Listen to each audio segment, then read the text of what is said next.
Conservation of energy. Law of conservation of energy मतलब कि कानून किसका कानून? कंजर्वेशन ऑफ एनर्जी की एनर्जी जो है वो कंजर्व रहती है, वो ख़त्म न बन सकती है न ख़त्म हो सकती है।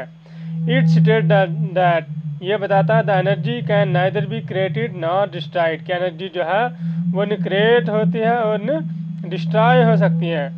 दो it can be transform from one form into another any of the other forms in which the energy can exist। बोला कि एनर्जी जो है वो एक फार्म से दूसरे फार्म में हम ट्रांसफ़र कर सकते हैं लेकिन ख़त्म नहीं कर सकते। मिसाल के तौर पर यह है कि इन इलेक्ट्रिक हीटर, एक इलेक्ट्रिक हीटर है, इसमें क्या होता है इलेक्ट्रिकल एनर्जी जो है वो किस में कन्वर्ट होती है?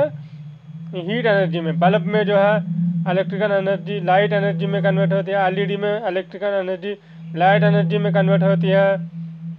इसी तरह से डायनामो में जो है मैकेनिकल एनर्जी जो है इलेक्ट्रिकल एनर्जी में चेंज होती है। बैटरी में जो है इलेक्ट्रिकल एनर्जी मैकेनिकल मतलब कि स्टोर होती है इलेक्ट्रिकल एनर्जी, और इसको हम मैकेनिकल या और किसी एनर्जी फार्म में तब्दील कर सकते हैं, हीट में तब्दील कर सकते हैं। जिस तरह से अगर बैटरी हमारे पास बहुत बड़ी है तो इसको हम क्या कर सकते हैं, इसको हम मतलब कि हीटर वगैरह लगा सकते हैं, डीसी हीटर वगैरह इसको हम लगा सकते हैं, और इस तरह से वो क्या है हीट एनर्जी में चेंज होती है। लेकिन आपको याद रहे कि जो लॉ ऑफ कंजर्वेशन एनर्जी वो है वो कहता है कि एनर्जी का नाइदर भी क्रिएटेड ना डिस्ट्रॉय, कि एनर्जी जो है ये एनर्जी को हम क्रिएट कर सकते हैं और उन्हें डिस्ट्रॉय कर सकते हैं, उन्हें ख़त्म कर सकते हैं और उन्हें बना सकते हैं। Though it can be transform from one form into any other form, इसको हम एक फार्म से दूसरे फार्म में ले सकते हैं। जिस तरह से मैकेनिकल एनर्जी को हम इलेक्ट्रिकल एनर्जी में डायनामिक के ज़रिए से चेंज कर सकते हैं, इसी तरह से मैकेनिकल एनर्जी को इलेक्ट्रिकल एनर्जी में